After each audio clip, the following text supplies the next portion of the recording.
The First Amendment does contain some exclusions to include falsehoods.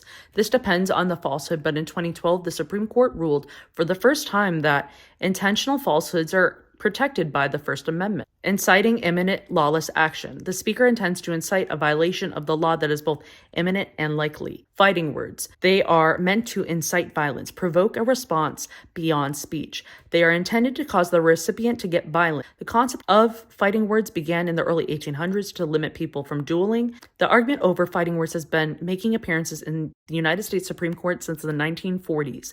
These have been clarified in various ways. In 1949, the Supreme Court overturned a conviction of a man who was greeting protesters of his offensive speech with inflammatory language that was hateful. That speech was protected. Only speech that specifically invokes a listener to a face-to-face response is not protected. In 2010, in North Dakota, it was ruled that a teenager who yelled a slur at another teen could be punished for fighting words, as the teen was part of a group of teens who surrounded and harassed the victim.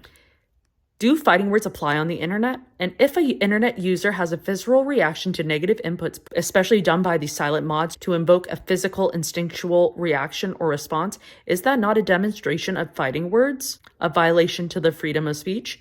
Especially if social media is a public forum. True threats. A statement that threatens or intimidates one or more specified persons into believing that they will be seriously harmed by the speaker or by someone acting at the speaker's behest. The speaker doesn't actually need to carry out the threat, but the prosecution must prove that the intention to communicate a threat was there. Obscenity, one of the more controversial areas of the First Amendment, as there's been an issue to define it. But since 1970, following the Miller versus California Supreme Court case, there is a three-part test called the Miller test, which all three parts have to apply to be considered obscene.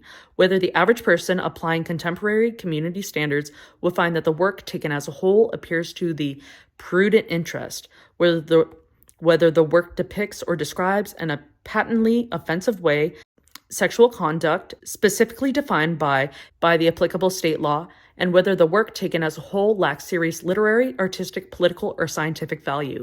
In 1973, Paris Adult Theater versus Slayton, Judge Brennan declared that obscenity laws were too vague and cannot be applied without jeopardizing fundamental First Amendment values. CP, and torts to include defamation, which includes libel and slander, but the lines between stating an opinion versus a fact can be vague as well as the level of public figure involved. Especially as previously discussed, the First Amendment protects the critiquing of public figures as stated in the Brennan pamphlet, the invasion of privacy, the intentional infliction of emotional distress, as well as political spending, government speech, public employee speech, student speech, and national security.